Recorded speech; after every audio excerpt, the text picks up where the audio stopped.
Good morning, everyone in Europe. Good afternoon in China and wherever you are in Asia. Thanks for joining us today. Let me introduce myself. I'm Laure Carayon, founder of China Connect, a platform connecting Western marketers with China's digital ecosystem since 2011 in Paris and Shanghai, helping them make a presence on the Chinese web and connect with them globally. So what is China Connect ReStart Live? Some of you have attended previous editions, but for those who are just jumping on board today, APAC is becoming the #1 worldwide economic region in 2020, and China was the first country to be hit by the Covid-19 and is the first actually to start to recover. So all in all, we really felt all the more necessary to share what experts on the ground can really tell us about their experiences and plans for the future, which can be extremely actually inspiring for all of us, and mostly also in the West.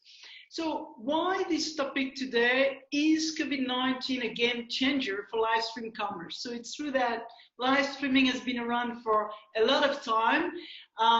Is it somehow a revolution, just the return of the good old school teleshopping, just reimagined for social, mobile, and with influencers? It's still a phenomenon proper to China that we don't really see in the West. Maybe we soon see something like Zalando Live and better results for what is Amazon Live today. It has actually grown and matured for the past 5 years, and the COVID has really accelerated the trend and showed a wider diversity of industries leveraging actually the tool as well as the profiles of its adopters, from rather classic influencers, I would say, to new ones, such as company CEOs. So with our guest today, we'll start to decipher what are the pitfalls and drivers of live streaming and live streaming commerce, How can brands benefit from live streaming commerce? And is there somehow a pre and post, COVID effect? Finally, we wanted also to have this opportunity today to sort of, have a premiere and introduce Pinduoduo, with China's second e-commerce platform, which launched a live streaming feature early this year, Duoduo streaming. So to compete with leading platforms such as Taobao Live, Yizhibo Live, and so many others actually. So just before we start, you can ask questions along the way, in the Q&A tab that you have below your screen. So don't forget, and at the end of our conversation, we'll give you the floor actually to really interact with the speakers. So let me introduce today our 3 guests. Ladies first, so let's start with Xinyi Lin from Pinduoduo. So XinYi, you're Senior Director, Corporate Developments at Pinduoduo. She's responsible for Pinduoduo's international corporate strategy efforts. And before joining the company in late 2018, she worked for Singapore's sovereign wealth firms, GIC. Welcome, XinYi. Yizan is a managing partner of ALFILO brands, and he leads the efforts in securing exclusive license and developing comprehensive licensing programs for the IPs, including the ones of the British Museum, the Metropolitan Museum, Museum of Fine Arts, V&A, and many others. And he created and managed comprehensive and award-winning licensing programs for various world's top museums in Greater China and in over 20 products categories, and with both online and brick-and-mortar stores and immersive space. So that's something also we'll have very interesting feedbacks on. Welcome, Yizan. Thank you, Lola. And now Phil. Phil is Senior Franchise Operation Director of Coca-Cola China, in charge of 8 provinces, big territories in China West and based in Chengdu. And he's focusing on integrated business development, including brand equity, revenue and profit growth, as well as market share expansion. Welcome, Phil. Hello. So we start now. Yizan, the culture sector is one that has joined actually the bandwagon more recently, and also during the COVID, given that everything was on halt, from museums closures to a stop of tourism, obviously. So can you just briefly, for those who don't know you yet, can you briefly introduce ALFILO brands? And then we'll immediately dig actually in our topics with two cases, because you've established amazing collaborations. I won't go further with a cosmetic brands and one specific museum as well. We'll start from there. Okay? Sure. Continue. Sure. Thanks, Laura, for the introductions. Hello, everyone. And allow me to spend 1 minute to briefly introduce ALFILO brands. ALFILO brands has a very unique business model. Basically, we are helping world-class art and cultural institutions like the British Museum, like the V&A, the Met, to reach out and engage hundreds and millions of more audience who are otherwise beyond the museum reach. So next slide, please. Next slide. So let me start with one recent examples. In this case, actually, we put together these projects middle of last year with a leading Chinese cosmetics retailer. Its name is Perfect Diary. Probably many of you have never heard about that name. Me either. Actually, that retailer, Perfect Diary, was only set up in 2017. It is a direct-to-consumer brand, but it has taken the market by storm. Now they are taking a leadership position versus leading company like L'Oreal or Estée Lauder. But as a direct-to-consumer brand, one of the key challenges is how to acquire new users on a massive basis within their budget. So Perfect Diary came to us. They said, look, Yizhan, we're going to launch a new special edition of lipsticks which feature extravagant colors. What kind of museum objects or stories that you can have? And we tell them, look, the timing is perfect because we are working with the Met to launch its a new exhibition. It's called Camp.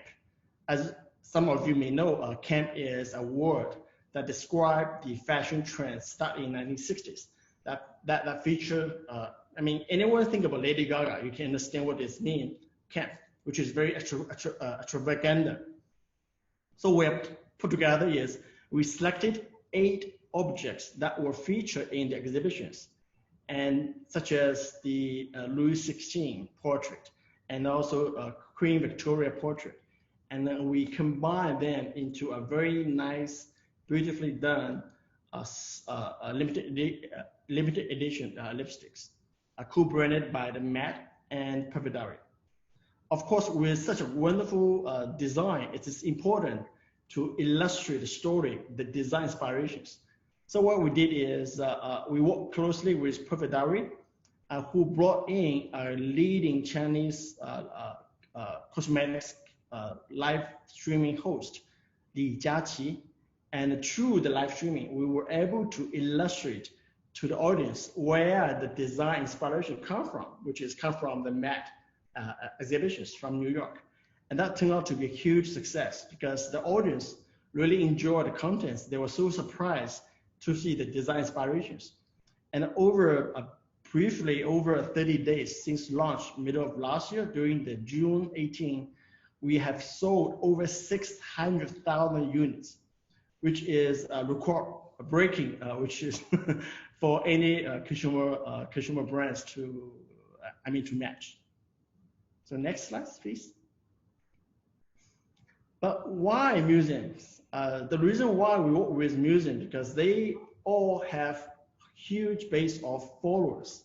I mean, art and culture is part of our human nature. We all love to appreciate art.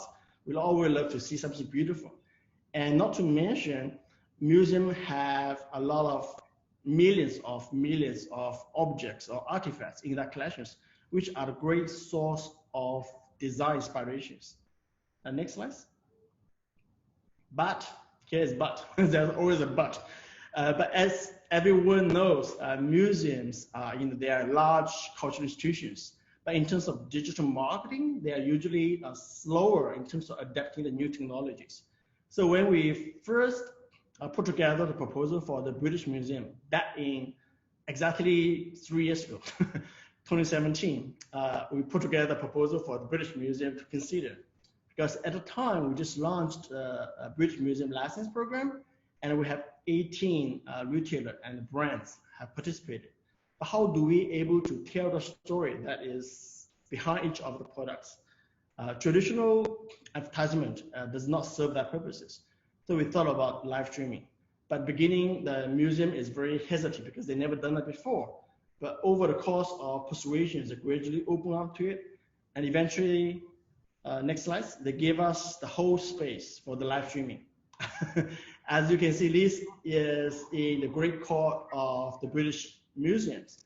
And we put together, actually we flew in our team from Shanghai, and we display, next slide, we display the merchandise alongside with the backdrop. All right, next. Next slide. Yeah, but the whole moment comes in when our presenter comes into different gallery. For example, Elise is in the Greek gallery, and we explain to the consumer that beautiful Kindle cover, that actually the design inspiration was from the portrait pieces that we obtained from the British Library, we put together into a print pattern that transformed into a Kindle cover. And this is where the wow moment, and the consumer just love it. Next. And in this, you can see we are presenting a traveler gear, which is a luggage that is inspired by the Rosetta Stone. There's no better moment than having the presenter present the luggage, but meanwhile, slowly turn the camera to have a full close-up view of the Rosetta Stone in the museums. That really is a great moment to connect with the audience. Even though many of these audience are located so far away from London, but they're able to be touched by the beauty of the British Museum collections. Next slide. Oh, back to Laura. Yeah, I think we'll go actually and keep on, on the follow-up precisely of this collaboration that you established with the British Museum. Thanks very much, Yizan. XinYi, now, in introduction, I said that it's a very competitive environment. Obviously, every marketplace or content player so far, have their own actually live streaming feature. You launched your own actually early this year. You're not a new player in town, so definitely not. Still, some people here and today in the audience will get to know you probably for the first time. So, can you introduce what is Pinduoduo, really what is your value proposition, and then a little bit more precisely digging into this feature of Duoduo live streaming as not a standalone app, if I'm right, and how does it work, and precisely go into your case study as well. Sure. So I'll start with a quick. So I'll start with a quick introduction to Pinduoduo. Yes. Yeah. So if we can go into the slides, please.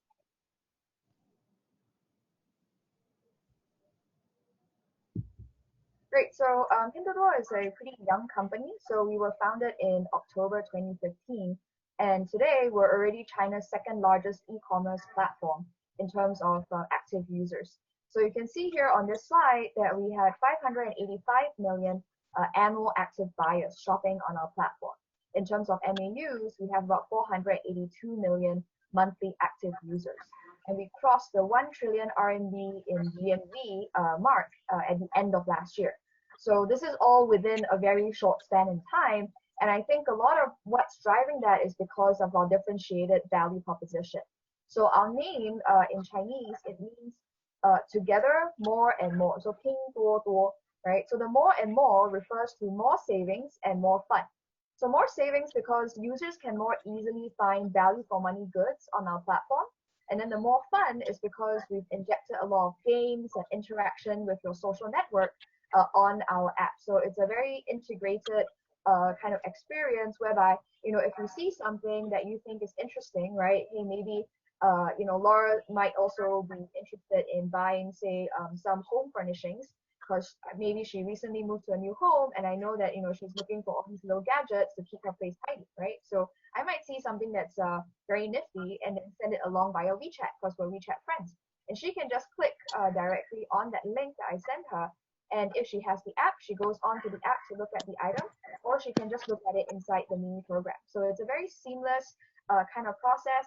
And we believe, at the end of the day, you know your friends probably better than any algorithm might try to, right? So why not let your friends' inputs, right, and your friends' recommendations also help you find the things that you might enjoy, the things that you might like. So the entire user experience is anchored around a recommendation feed, very much like when you're browsing on Instagram or Facebook, right? So it's pretty casual. You may not have something specific, but we make sure to surface things that you would be interested in based on either your past browsing behavior or maybe how you and your friends may be similar. So I can also get some insights based on what your friends have been looking at, and then surface the relevant inputs to you. So on the next slide, we have a walkthrough of the typical kind of purchase journey on our platform. So we're a pioneer of the team purchase model. That's where the ping in our name comes from, right? The together part. So you can see here on the starting from the left side of the chart, we have two prices, right? So at the very bottom of that phone screen, there are two prices featured there. One is in red, that's the team purchase price, and one is in pink, so that's the individual purchase price. So usually the team purchase price in red is the lower price. These prices are set by the merchants, and you usually only need two people to form a team purchase. So it's very easy, right? Because we've got almost 600 million shoppers. So the likelihood of you finding another person, right, either your friend or a stranger to buy something with you is pretty high. So most people will want to try and enjoy the lower price. So there's two ways about it. One is I start a team, right? So maybe I already have a feeling like, oh, I think Laura will like this as well, right? So I go on to step 2.1. I initiate the team purchase, right? So I select the size, right, of the walnuts that I want, or maybe I want the 500-gram packet. And then I can select WeChat, right, for instance, or QQ, whichever channel I want to share with my friends. And then I just send to whichever contacts on my list I have who I think would enjoy these walnuts as well, right? And then I have 24 hours for the team purchase to form. And then after that, the product will be shipped separately, right, to me and my friend who join me on that team purchase. Alternatively, because like I mentioned, we have about 600 million shoppers on the platform. So at the same time, there's probably somebody else out there in China who also wants to buy the same product and is also trying to form a team with his or her friends. So if I'm feeling, I don't think any of my friends like walnuts, right? I'm the only person who likes them. Maybe I'll just join a stranger, right? So I can just tap, as you can see on the bottom part of that phone screen, right? Step 2.2, I can see, okay, there are some teams that are currently in the midst of formation. I'll just join these teams. And then once the team purchase closes, me and that stranger or me and my friend can each individually receive our products. Now on the next slide, you can see in terms of the benefits, right, of team purchase, because as I get more users, the users buy together, it generates more volume, which to the manufacturer or the brand is great because you get better clarity. How much inventory do I need to hold, right? And then in terms of the cost of manufacturing, are there things that I can, better control? Because now I can tell my supplier, hey, I'm selling 5,000 units a month instead of 50 units a month, right? Can I get a better price? So that leads to better savings for the consumers with more value for money products, which then also encourages the consumers to share more of their friends, right? Like, okay, all this great stuff on the platform. As people share with each other, we get more insights in terms of, okay, Phil always clicks on the sort of food recommendations that XinYi sends. So the two of them have an overlap in food, right? Like we both love Coke products, right? We love Coca-Cola. But then when it comes to, say, other things like electronics, right? Phil's not so interested. So I have a better understanding of how Phil and XinYi are similar, but also different, right? And so this will lead to a better user experience over time. So that's the quick overview of Pinduoduo. On the next slide, I'll go into a bit more details about our live streaming feature. So as Laura mentioned, right, live streaming is a relatively new feature on Pinduoduo, right? We are just a 4.5-year-old company, so we still have a lot to learn and to roll out. And so we opened it up to all the merchants on our platform in late January this year. And for us, the differentiation is that we focus more of our live streaming on the merchants and the products, right? So we don't have a standalone app. We don't have a standalone sort of like gateway on the app like our peers do, right? Because then what we observe is that actually a lot of the traffic going into that app tends to just then straight away go into that live streaming route, right? And then for those other platforms, their experience tends to focus on the celebrities or the KOLs, right? They often have a couple of celebrities or KOLs responsible for a large proportion of the sales that they generate from live streaming. Then what about all the other merchants, right? And not everybody can afford to pay for an Austin Lee or Via, a 10%, 20%, 30% commission, right? Especially if your margins are not that high to begin with. So for us, right here on the left, you see some examples. It's a recent live stream that we did. We visited the factories, right, of some of these manufacturers. So the one on the left is actually Catform. So it's a domestic instant coffee brand. And then, the one on the right is actually selling cereal, right? So breakfast cereal. So you can see it's very interactive. The consumers can just comment in real time, right? Oh, wow, okay, is this the factory, right? Can we see how the coffee is produced, right? Where is the factory? You can ask all kinds of questions you want about the products. And we think that's the important aspect of live streaming on our platform. It's a way for the consumer to build trust with the merchant so they can maybe try a brand that they've never tried or even heard of before, right? But they can see with their own eyes, this is how it's produced, this is how big the bag is when it comes to you, right? All these things can help to build the confidence of the consumer to try different products. So between February to March, the live streaming sessions on our platform have grown 5 times, and over 20% of our 5 million merchants have signed up for live streaming. The top 3 categories tend to be beauty, food, and women's wear and accessories. So most of our viewers on live streaming, they do tend to be younger female audiences. And then on the next slide, I can go into a bit more detail, right? So in terms of how COVID-19 may have impacted our live streaming development, one thing we saw a meaningful pickup in was actually on the agricultural produce. So if you think about e-commerce in China, it's obviously very developed, right? One of the highest penetration, if not the highest penetration rates in the world. But then across different categories, the penetration is different. For something like electronics, right, maybe 1 in 3, 1 in 4 TVs in China is already being bought online, right? People have no trouble with that. But then if you're buying a 10 RMB bag of fruits, right, people still want to go to the local store, right, pick and choose the different kind of fruit, ask the fruit vendor also the questions. So if we have live streaming, that's a way to actually encourage people to try something they may not have tried in the past, right? So they can see for themselves, these are the pineapples being harvested, right, in Guangdong or in Hainan or wherever it may be, right? And then here is maybe a community leader who's sharing about the specialty aspects, right, of the local oranges or the local fruit. And then we have actually been able to help a lot of the farmers who are not able to move their produce through the traditional conventional routes via live streaming, right? Because it's very buzzy. A lot of people may be curious and they tune in and they realize like, oh, I'm helping a farmer. At the same time, I'm also going to get some very fresh produce that's good quality. I can see it for myself and it will come shipped directly to me. So why not? So to date, this initiative has helped about 180,000 farmers from close to 400 agricultural areas in China. And then lastly, just to give you a sort of a more live idea of how live streaming on PDD is, on the next slide, we have just a short embedded video of Antap, right? So this is taken on the Monday night just passed, right? So it's not a special Monday night, but you can already see, we had 57,000 viewers, tens of thousands of viewers coming to check out these products. So if you just look at the Anta video, and I'll just talk over it for a little bit. Yeah, so this lady, she's promoting that shoe, that circle in the little box down there. And then somebody has asked the question like, oh, okay, do you have things that are couples wear?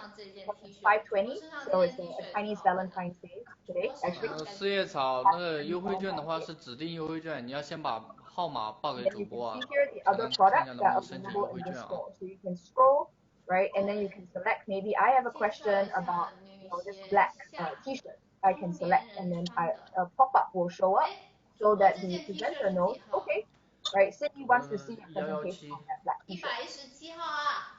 播身上这件 T 恤是117号，如果喜欢主播身上的这款 T 恤的话，可以点进去117号了解一下。 right, check out item 刚才 number 有 100. 说想要推荐 T So 恤 it's very 的呢， live, 大 you 家 know, 可以 it's very interactive. Nina, can you stop the video because I'm not sure we're hearing those. Yes, thank you. Yeah, XinYi, go ahead. What did you want to say? No, so that was the end. So that's just saying that, you know, it's a great way of sort of getting information across to users. Well, thank you very much. Well, I think definitely, you know, there are many questions that people might have. We won't cover the whole topic for today. I just have one question. I think for most of the people, Pinduoduo actually is known to have a user base which is more located in lower tier cities. What I've understood, sorry, is that you are venturing more into first tier cities, but can you tell us approximately well, not approximately, the split, the breakdown in terms of, you know, where is your audience really in China? Sure. So just quickly, in terms of our user base, it broadly mirrors the population distribution of China, right? So in terms of tier 1 and 2 cities, that's actually the minority, right? So close to 60 to 70% of the Chinese population lives in the lower tier cities, right? Tier 3 cities and below. So our split is roughly similar. We haven't disclosed the exact split, but what we have shared is that last year in November, 45% of our GMV came from first and second tier cities, right? In June 2019, that number was 48%.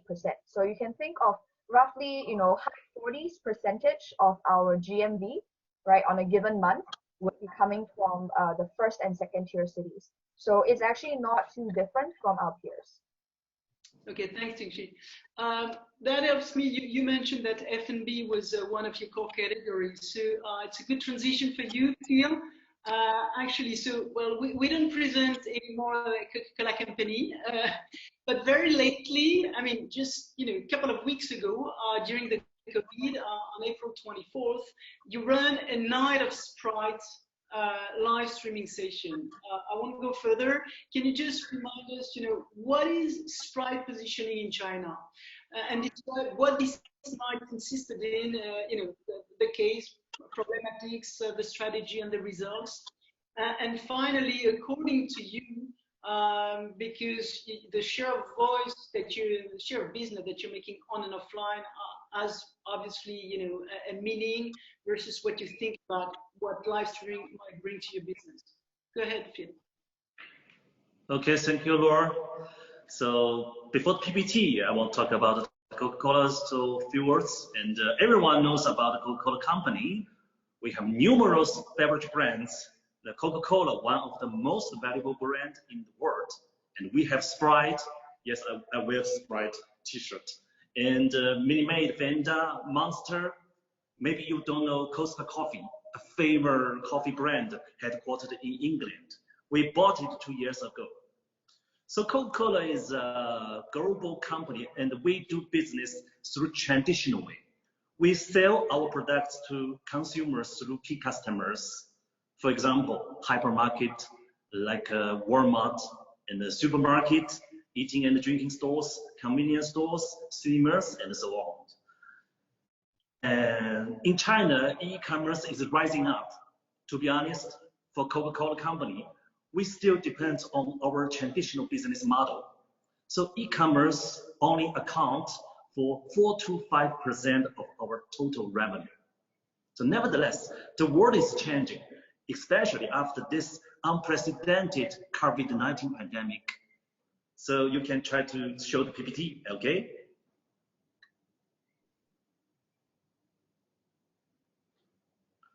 So everyone, okay, PPT, okay. Sprite is a beverage brand with quite a long history.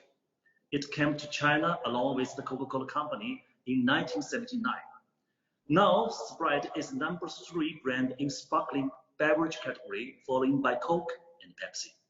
For a long time, Sprite has been focused on consumers' extrinsic needs, for example, good taste. And from this year, we transfer to focus on consumers' intrinsic needs, for example, something like me. So nowadays, music is kind of lifestyle of new generations. So this Night of Sprite live streaming objective is building connection between young people in their way, music, celebrities, live streaming, and eventually connect brand Sprite and target consumer. So next slide, please. Okay. On April 24, 2020, we held a thematic live streaming in Coca-Cola China, West region and the North region. Total involved 15 Coca-Cola bottlers and covered 19 provincial markets. It's really an unprecedented live show in the history of Coca-Cola China. So next page, please.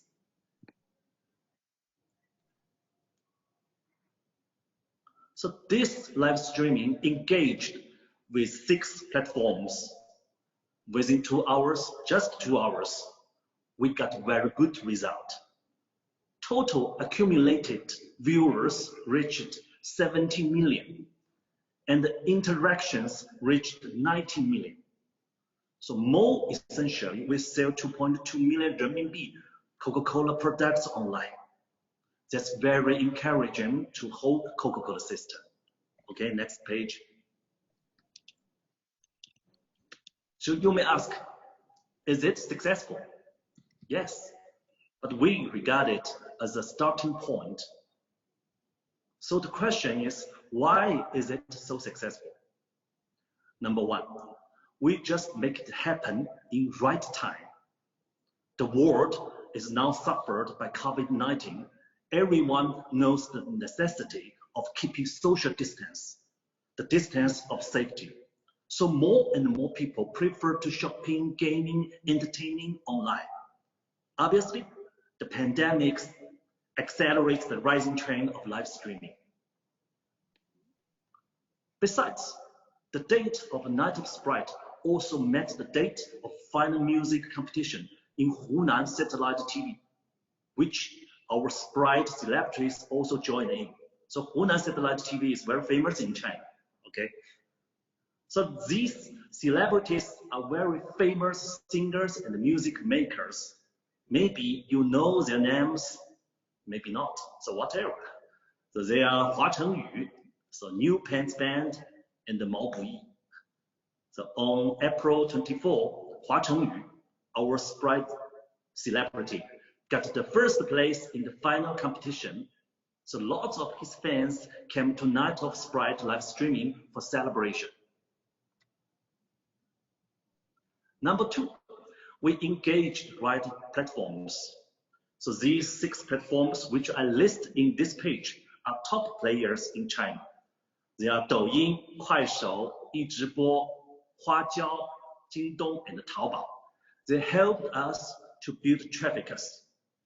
So today we have Pinduoduo. So Pinduoduo is a rising power of e-commerce. Unfortunately, this time we didn't have a collaboration with it. Maybe next time. Yeah. So number 3, right people. We invited top internal and external streamers. Streamers is very important. So they are very good at interacting with viewers. Now, we realize that internal good streamers are very important to our business because live streaming will be a routine job to our business. So some branch company of Coca-Cola system, for example, Sichuan Coca-Cola, they have established a new department of live streaming. 1 male and 1 female form a team to do live streaming bi-weekly. Okay, next page. Okay, in this page, you can see the interaction in different platforms. I don't want to compare them because Coca-Cola company just leverage this platform to connect our target consumers. To be honest, we didn't count on them. From my perspectives, good products, good streamers, and a good scene are more important. Okay, next page. Someone may ask me, so do you think live streaming is a new sales channel for Coca-Cola or other FMCG companies? My answer is yes and not. It has some characteristics of a sales channel. We sell products online and we get back money. But we believe it's not only a sales channel, but a new approach to connect our consumers, customers, and our employees. So I will explain how. So next page, please. In the night of Sprite live streaming, our streamers told the history of the brand Sprite to the viewers, show the connection between the brand and the celebrities, as well as the most important thing, selling our products. So for customer, this live show can generate extra sales and enhance long-term collaboration between Coca-Cola Company and our customers. So in terms of employees, this live streaming can facilitate our sales reps to sell more products into the target customers. And basically, all our employees participate in this live show. And from their feedback, it was really inspiring. Okay, the next page and the last page. So let me use one sentence as a conclusion. The live streaming is a life you are dreaming. So that's my creation. Let's embrace the change, refresh the world, and make a difference. Thank you. Back to you, Laura. Okay, thanks very much. Thank you, Phil, for this approach. Interesting indeed to consider, the priorities depending on how much e-commerce weigh within global revenues. Thanks a lot. Well, back to you, Yizan. You just gave us a taste, actually, of this, approach of live streaming by the cultural institution. I mean, the cultural sector, and I think we can go a little bit further because it's super inspiring. So, well, I think you've got 3 other cases on different platforms. I'll let you go. I'll let you move forward. Thanks very much. Thank you, Laura. As I've heard, Pinduoduo is actively using live streaming to generate sales by encouraging the consumer to participate. And Coca-Cola is achieving meaningful sales via volumes, but also building the brand. But for us, as we are operating British Museum and other museums, the online store, we're building the store from scratch. So our purpose for doing live streaming is very specific. How to bring up the traffic to the stores. I'm happy to say that when we first launched the British Museum online store back in 2017, we start from 0 shoppers because nobody expected a British Museum will have an online store on Tmall. But now we have over 3 million shoppers a month. Yes, 3 million shoppers a month to our British Museum online stores. That's over 36 million a year. But how do we achieve that? It didn't happen overnight. We're putting a lot of effort in terms of digital marketing, and on the screen is one of the very unique live streaming that we have put together at the British Museum. But unlike any other live streaming, in these sessions, actually we invited the audience actually to participate in the live streaming. Indeed, we have fly in 10 Chinese lucky shoppers. We bring them to London. We put together a double-deck bus. We serve tea and we bring them to see the landmark of London. And of course, the whole process was live streamed. But in the evening, we bring them right to the museum. And of course, the museum is closed just for us. And we bring them. We have cosplay. We have treasure hunt. We have a lot of different money cannot buy experience. So I do have a short videos. Next slide. I would like to share with the audience to see how creative live streaming can be. Please. The British Museum is also teaming up with ALFILO Brands, one of China's leading intellectual property licensees, to develop new products inspired by some of the museum's most important artifacts. Working with a variety of retailers operating stores on Tmall, they'll create many more diverse, unique products. The British Museum will also continue to work with ALFILO Brands to operate the museum's store on Tmall, which already has a huge following. Tmall wants to be the gateway to China for world-class museums like the British Museum. For 10 Tmall super members, visiting the museum was the highlight of a quintessentially British trip, flown in for a private after-hours tour. It was a rare opportunity to get up close to the ancient exhibits. Tmall say there'll be more events like this in the future. For the British Museum, the partnership has opened up a world of opportunities. We at the British Museum are so excited about the future and what that holds for us working with Tmall. I think it's just going to grow and grow. China's young consumers are eager to experience the heritage of the British Museum, making its cultural impact truly global. As you can see, this is one of the examples. Not only we help the British Museum to reach out to additional audience that otherwise is beyond the museum reach, but also bring very unique experience to the shoppers and also viewers who are online to view the whole events through live streamings. That's basically the experience. And thanks to the team effort, and we're able to dramatically increase the visitors to the stores. As I explained just now, we have almost over 3 million shoppers a month. And the next slide, on these slides, as you can see, this is another project we put together. It's about digital marketing and social media. In this case, we brought in the MAP, the Metropolitan Museum of Art, and we launched 2 social media challenges on TikTok.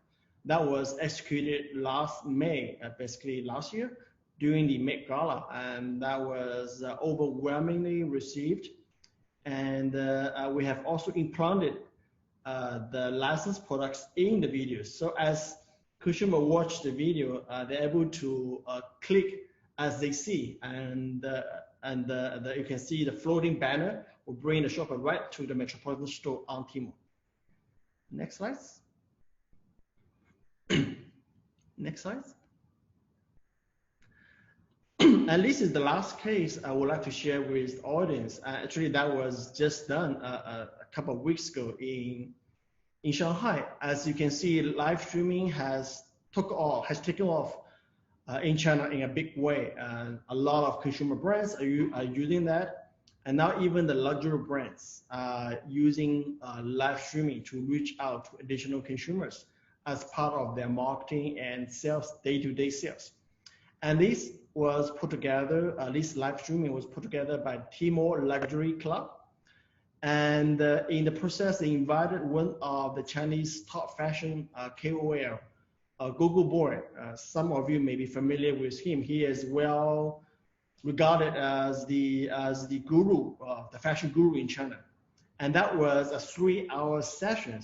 But unlike any other traditional live streaming that are normally shot at the company or the retail stores, this live streaming was done on stage with an elaborated designs stage. You can see on the screen that was a host together with Google Boy.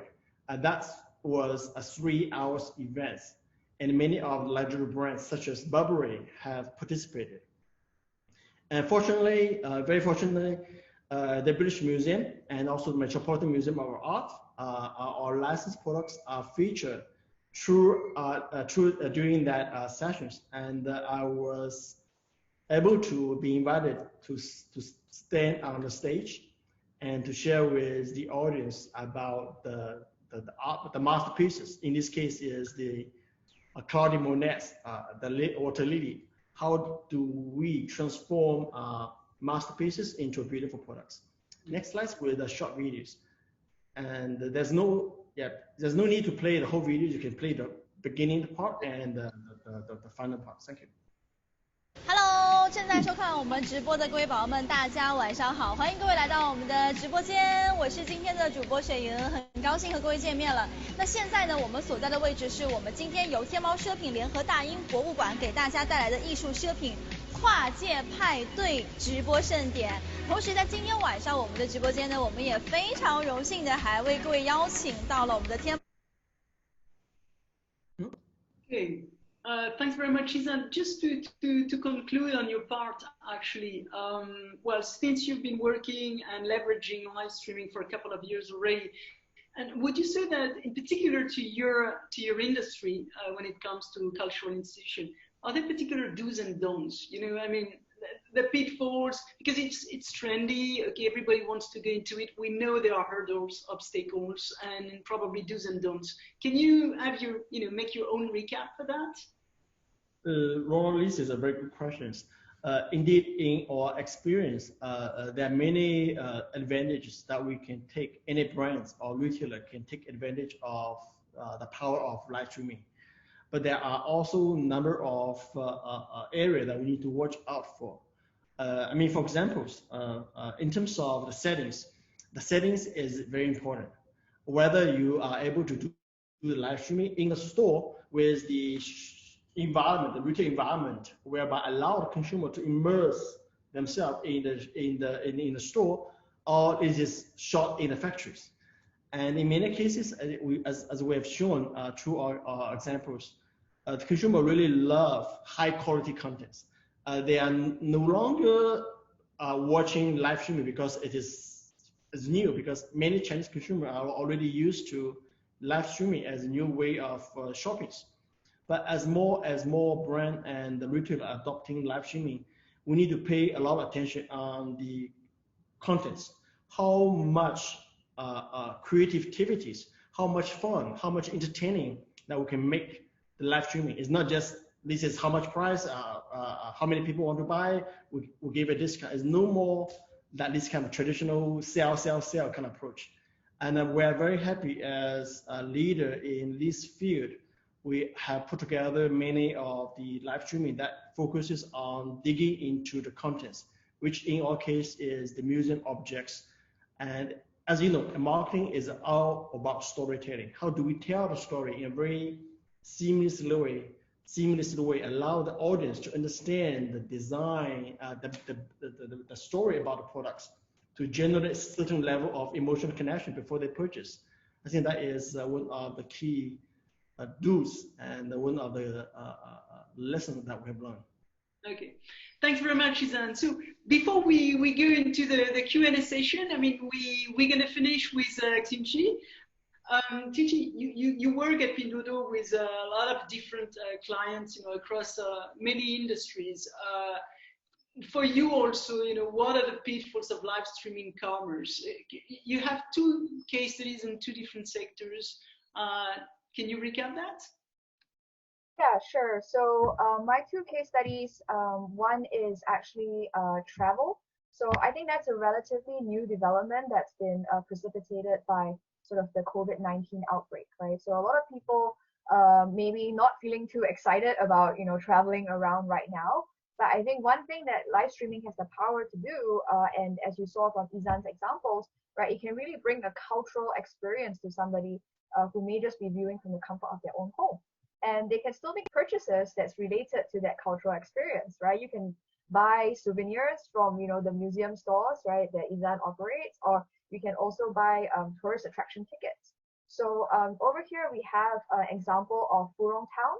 So this is a scenic town that was actually the center of a movie that was shot several decades ago. So it's a very historic town. On the photo on the bottom left, we can see some screenshots from our live streaming. The lady in red is singing a traditional folk song. And then we also had people doing the cultural dance. So you could almost kind of visit the location before you actually make the decision, right? And then we ran a promotion with the authorities on the tourist attraction tickets. So there was a buy two, get one free promotion. We had over 35,000 viewers who tuned in and sent over 6 million messages over the course of our live streaming. So on the next slide, I have a short video clip. It kind of has a behind the scenes look, so you can actually see the people doing the interviews, and then you can see from the phone, right, on the screen, how we're filming it and also live streaming it. 那么五一假期可以去哪儿呢？大家都想出去，目的地是哪里？咱们帮女郎给大家来做一个推荐。今年的五一假期啊，电商平台拼多多开启了叫跨越山海云游中国大型旅游直播项目，首站就落地在咱们大湖南的湘西芙蓉镇，而芙蓉镇镇长更是化身成为了主播，带领着35万网友在线感受一下芙蓉镇的风土人情。我们的芙蓉镇原名字叫做王村，是一座土家族人呢聚居的这个古镇。Okay, well, if not, that's fine. I guess we can send around maybe the YouTube link for the video after, and folks can take a look. But basically, we had the town mayor who was, dressed up in the traditional gear. He was interviewing consumers. He was showcasing the local specialties. They went to the waterfall. They went to the historic old town and sort of showcased all the sites.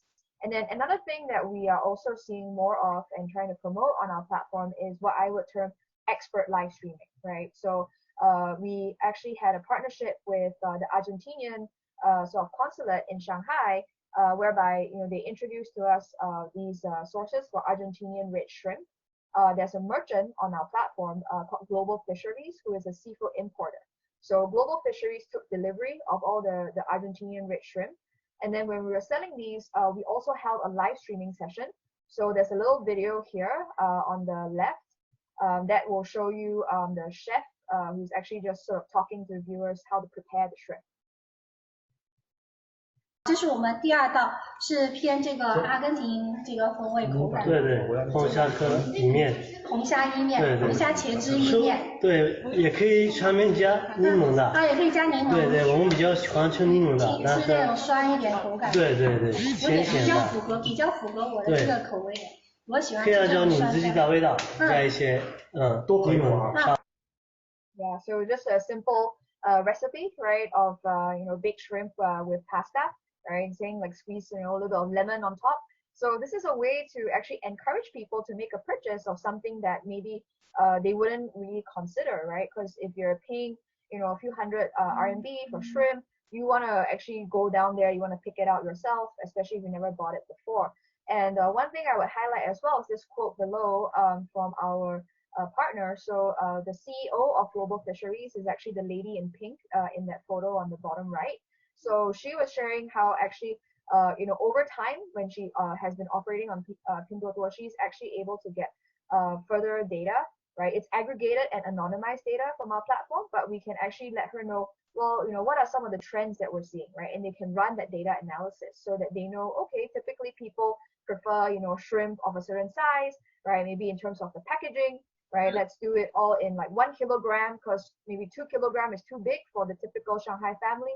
Right, so you can relay all this information upstream such that when the packing that shrimp in Argentina, they do it that way already, right? So once it comes out of the Shanghai port after it clears the food safety checks, then it's good to go, right? It can just be delivered on to the different warehouses and go directly to the consumers. So you get your produce in a shorter time, in a fresher condition, and it's the kind of specifications that you like.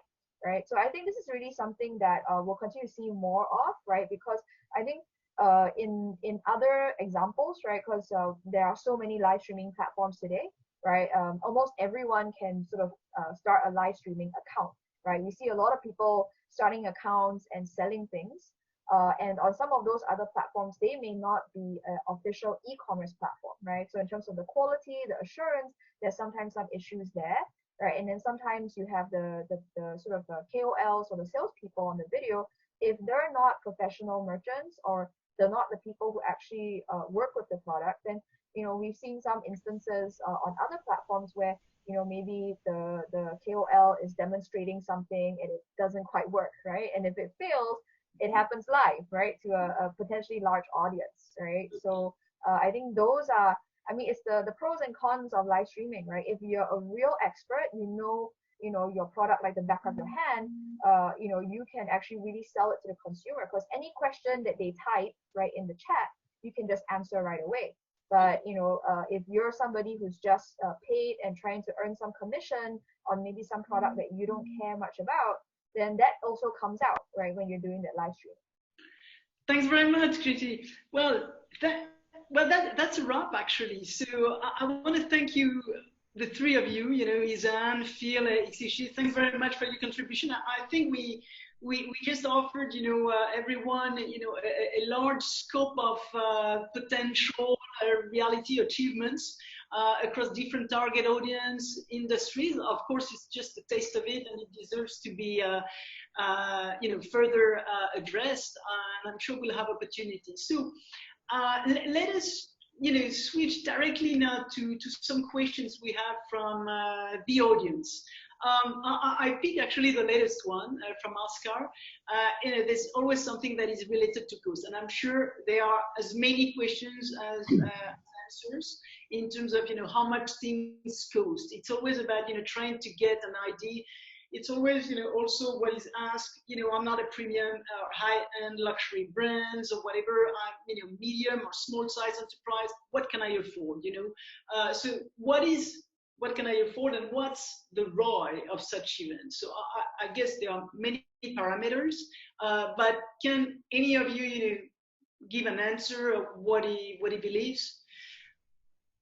First, first of all, this is a good question, because not all live streaming platforms are suitable for e-commerce. Some have pretty high conversion rate. I believe Pinduoduo has pretty good conversion rate, and so is Tmall Live. But in some other platforms, such as Douyin, is not really strong in terms of conversion. It's more for people to watch for fun or for brand building purposes, but not really for conversion. So ROI on Douyin in some cases are not so good. Phil, do you have anything to say on this one as well? Yes. I think for our Coca-Cola company now, we don't think ROI is the most important things now for the live streaming, because live streaming is more like a bridge to connect our consumer and the customer, and just like I said, and our employees. So currently, the ROI is not the must-have the KPI for us. Yes, we more think it's a bridge. Yes. Okay. Because of the voice. And CG, do you have for that? So actually I had a slide that we jumped over earlier. So that was with some of the merchant testimonials. So I think for ROI, it's hard to generalize, right? Because like Laura mentioned, whether you're a big brand or you're SME, there will be a difference, right? Especially if you're operating in different categories. So I can give some specific anecdotes, right? So for instance, we have a merchant who sells children's books. So they shared that when they started, so before they started live streaming, a typical conversion ratio was quite low, right? So low single digits, and then it went up to 5.6% after they started live streaming for several days. So on average, it was about 5.6% conversion ratio, and then they also had, I think, a peak of like 11% for their sales conversion. So that's actually extremely high for something like, say, children's books, right? It's actually pretty high, I think, for just generally any category. And then I think it also depends on your marketing KPIs. What are you trying to solve for? Is it sales or is it just followers, right? Because if you're a brand who's just starting out, you're a brand new merchant, then maybe building more followers is more important to you, right? Then you try to drive sales. So we also saw maybe some of the newer women's wear merchants on our platform. Just by doing live streaming, they did it consistently every day, right? No celebrities, just their own staff, a salesperson doing live streaming. After 50 days, they managed to accumulate about 2.7 million followers on the account on Pinduoduo.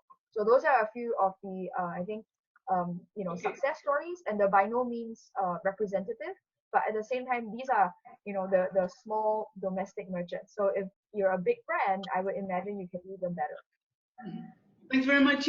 There are two persons asking us the same question, which I think is obviously very interesting and super timely. There are some prevalent scams being used by live streamers at the moment, and yesterday, and like taking the base fee to buy the products in the live stream and just make money on the commission rate. And that was asked, it's Yizhibo, but by Robin as well. What can brands do to protect themselves? I mean, this is really something that we've seen with a Samsung. There was a Samsung case lately, actually, as well. was a big story about the new Samsung phone and the Pinduoduo price and compensation below buying price. Is that a pure growth market share strategy? Will be done long term? We have two questions with this. So maybe about the Samsung price, the Samsung phone. Do you have an answer, XinYi? And then for all of you, I mean that's critical in terms of. Yeah, so I would say that I think on Pinduoduo we've had a very successful sort of marketing campaign.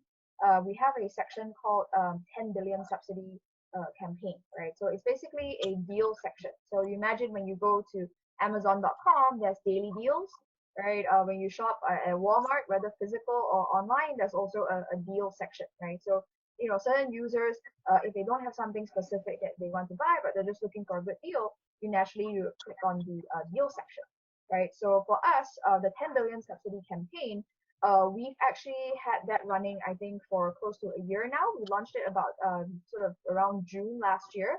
And under that program, we do have different types of products that we will spotlight. So sometimes it might show up as, say, at a 50 RMB or 100 RMB discount off of the retail price. And that is a combination of a discount offered by the merchant. And then on top of that, Pinduoduo may give some further subsidies. So this is actually part of our promotional tactics, right? So just like how on the other platforms they have coupons, so similarly we will also select different products from time to time to spotlight, and we will run specific discounts on them. What we have seen, for instance, when we ran our iPhone promotion in late 2018, was that the majority of the users who used the discount to buy the iPhones, these were actually existing users. So these were older users who are already on the platform for some time. And then after they bought the product, they went on to buy other things on the platform that are a higher price than what they usually used to buy, right? So maybe in the past, you imagine this guy, he just bought some t-shirts, maybe he bought some fruit, etc. He maybe didn't have the confidence to buy something that was higher value on Pinduoduo, right? Because he might not know whether it's legitimate or it would be in good condition. And so with the subsidies, that's one way, right? It's a coupon strategy to basically get people to try. And then once they try, they feel like, hey, okay, a phone that's this expensive is actually really good. So I can try other things that's maybe a little bit, similar around those price range, like electronics. Okay. Thanks, Yizhibo, for your explanation. We have a question about, live streaming being more leveraged usually by mass market products. I mean, either, whatever the category is, it can be actually electronics and all those that we've discussed.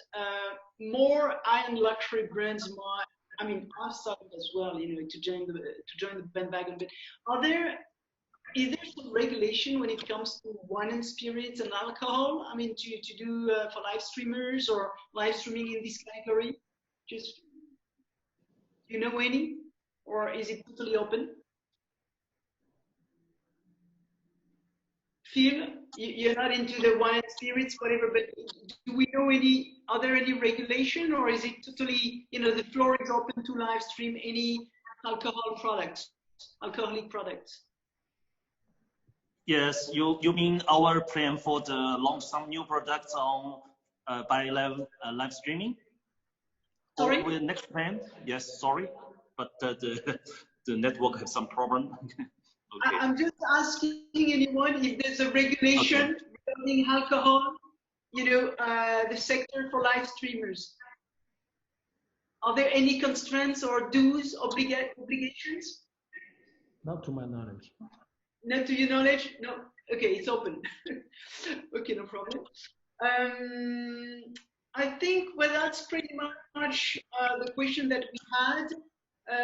There's a question regarding your expansion. XinYi, it's another question for you. Is there any expansion plan as Facebook going into social commerce and live exploded? I assume it will be moved super fast and copy them. Yeah, I think Facebook's announced product today, right, for shops. I think that is something that is maybe it's not entirely like the Pinduoduo experience, right? But I think it's a closer step because they realize they already have a lot of people who are on their platform for social networking purposes, right? So why not try to have a better tool, especially for brands that people may engage with on Facebook if the store is directly hosted within Facebook, right? And then they can also get the insights as to what people are buying on the Facebook stores, right? Versus I think right now a lot of consumers may still leave after they see the ad, they go on to that brand's Shopify store, right, or whatever it is hosted on an external URL. So then they don't have that visibility. I think for us, this move signals, I think, some additional recognition as well, right? That actually there is value, right, to be had from trying to inject a more social element, especially when you feel like, okay, this product is recommended by your friends, right? If you can see that information, right, then it might give you added confidence in buying something. It could really help with the conversion. I think for certain categories, right, maybe say mother and infant care, right, things where you value expert experience, you value your opinions of your friends who have been there and tried certain things. So on PDD, I think we get asked this question a lot about whether we will go into external geographies. So we have no immediate expansion plans. I would say we are generally a more sort of careful company. So we don't think that necessarily what works in China will be able to just work wholesale in a different setting, right? Different countries have different cultures. People have different kind of expectations or sensitivities around what your friends know about you. Maybe their degree of willingness to share certain things could be different. And of course, on the physical side, right, the infrastructure, right, is infrastructure in the other geographies as maybe developed or suited for e-commerce. So I think we don't take it for granted that what works for us in China would work elsewhere. So I would say, on that question, we're still taking a relatively more cautious stance. Okay, thanks very much. One last thing, it's true that a couple of months ago, WeChat launched its live streaming feature as well. Yizan, did you have a look into this one? I mean, what do you think as of now? Did you experience it? At this moment, we have not yet tried live streaming on WeChat, but given the huge user base WeChat enjoys, there's no doubt one day we will try our live streaming on WeChat very, very soon. Okay. Well, I think that's a wrap. It's 12:10 and 6:10 for you. Well, thanks again. Thanks very much to the three of you. Thanks very much for everybody who's been following to the end. We're going to send, and we would be super grateful if you could answer the little survey that we're going to send right away, just for us always to implement the experience we're offering you. The replay also of this conversation will be available later today. Next, and in our next slides, we will meet you again next week.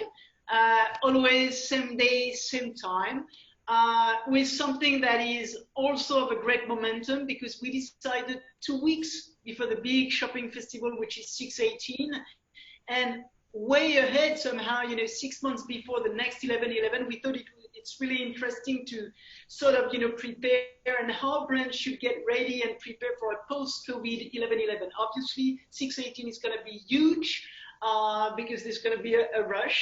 And we're very happy actually to have with us Hugo Boss, Phil Orga, and Markable. I don't know if you know this platform. We've been in touch with Joy for a couple of years already, so I'm super happy that she joins. So we see you next week. And then in the meantime, also next slide, you can follow us. And if you want to scan those QR codes, you'll get some news as well in Chinese. So the China Connect QR codes and mine as well. So thank you again to all of you. Let's stay in touch across any kind of channels, and we look forward to seeing you soon. Bye.